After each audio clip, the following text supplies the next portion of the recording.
അയോധ്യ ശ്രീരാമ ജന്മഭൂമി തീർത്ഥക്ഷേത്രത്തിന്റെ അക്ഷത വിതരണം നടത്തി അനന്തപുരിയിലെ രാമസേവകർ. തിരുവനന്തപുരം മഹാനഗരത്തിൽ നടന്ന പരിപാടിയിൽ 105 കേന്ദ്രങ്ങളിലേക്കാണ് അക്ഷതം വിതരണം നടത്തിയത്.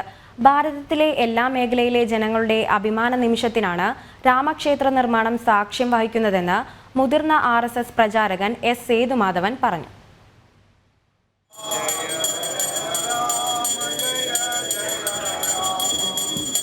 സ്വാഭിമാന ഹിന്ദുവിൻ്റെ ആത്മാഭിമാനമുയർത്തുന്ന ശ്രീരാമ ജന്മഭൂമിയുടെ പ്രാണപ്രതിഷ്ഠ ഹൃദയപൂർവ്വം സ്വീകരിക്കുകയാണ് ഭാരതമെമ്പാടുമുള്ള രാമഭക്തർ. ശ്രീരാമ ജന്മഭൂമി തീർത്ഥക്ഷേത്ര ട്രസ്റ്റ് തിരുവനന്തപുരം മഹാനഗർ സമിതിയുടെ നേതൃത്വത്തിൽ കരിക്കകം ശ്രീ ചാമുണ്ടേശ്വരി ക്ഷേത്രത്തിൽ നടന്ന പരിപാടിയിൽ 105 കേന്ദ്രങ്ങളിലേക്കാണ് അക്ഷത വിതരണം ചെയ്തത്.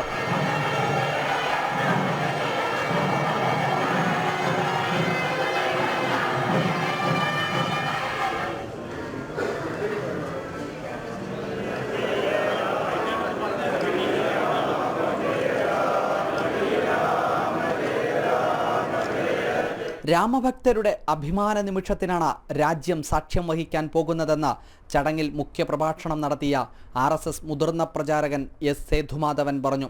ദൈവികമായൊരു കാര്യത്തിൽ പങ്കാളികളാകാൻ സാധിക്കുക എന്നുള്ളത് ജീവിതത്തിലെ സൗഭാഗ്യമാണ്. അതുകൊണ്ട് നമ്മളെല്ലാവരും ആ തരത്തിലുള്ള പ്രവർത്തനത്തിൽ പങ്കാളികളാകണം എന്നുള്ളതാണ്. മുൻ DGP TP സെൻകുമാർ അധ്യക്ഷത വഹിച്ച ചടങ്ങിൽ വിവിധ സന്യാസിവര്യന്മാർ, ഹൈന്ദവ സംഘടനാ പ്രതിനിധികൾ തുടങ്ങിയവർ പങ്കെടുത്തു. ജനം, തിരുവനന്തപുരം.